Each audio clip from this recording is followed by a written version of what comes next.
Imagine a world without cemeteries. Instead, picture sprawling server farms, humming with digital echoes of lives lived. This is the promise, or perhaps the threat, of digital immortality. No longer will death be the end. It will be a transition, a migration from flesh to silicon. Our thoughts, memories, and experiences meticulously encoded will live on in the digital ether. But is this truly life after death, or a haunting echo in the vast emptiness of cyberspace? This is the fundamental question that haunts the burgeoning field of digital immortality. It is a field pregnant with both promise and peril, a field that forces us to confront the very essence of what it means to be human. Are we merely complex algorithms, our consciousness reducible to lines of code? Or is there something more, something ineffable that cannot be captured in the digital realm?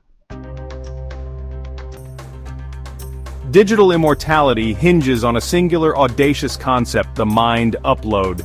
Imagine transferring the entirety of your consciousness, your memories, emotions, beliefs, even your quirks into a non-biological substrate. This digital replica, this avatar of your being, could then inhabit a virtual world, a synthetic paradise free from the limitations of our current existence. The implications are staggering. Imagine conversing with long-gone loved ones, their digital ghosts offering comfort and counsel. Imagine accessing the accumulated wisdom of humanity, the thoughts and experiences of history's greatest minds at your fingertips. The potential for learning, for growth, for pushing the boundaries of human understanding seems limitless. However, this enticing vision is tempered by a sobering reality. The human brain, with its billions of neurons and trillions of synapses, remains one of the most complex and enigmatic entities in the known universe. Mapping its intricacies, deciphering the language of thought itself, is a task of unprecedented magnitude. In the quest for digital immortality, scientists are engaged in a monumental endeavor, mapping the human connectomy. This intricate map of neural connections, this wiring diagram of the soul, holds the key to understanding how our brains give rise to consciousness. Advances in brain imaging techniques like fMRI and EEG allow us to observe the brain in action, to glimpse the flickering patterns of neural activity that underpin our thoughts and emotions. Yet, we are still far from deciphering the language of the brain. Imagine trying to understand the workings of a supercomputer by observing the flow of electricity through its circuits.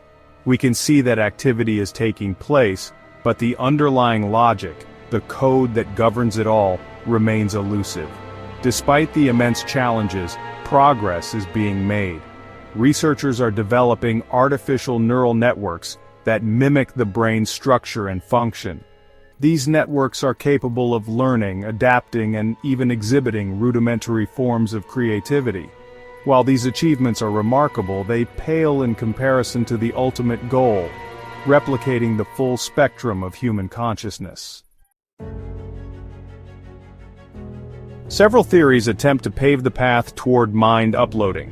One approach involves meticulously scanning a living brain, creating a detailed three-dimensional map of its structure and neural activity. This information would then be used to construct a digital replica, a virtual brain housed within a powerful computer simulation. Another more radical approach envisions gradually replacing biological neurons with synthetic counterparts.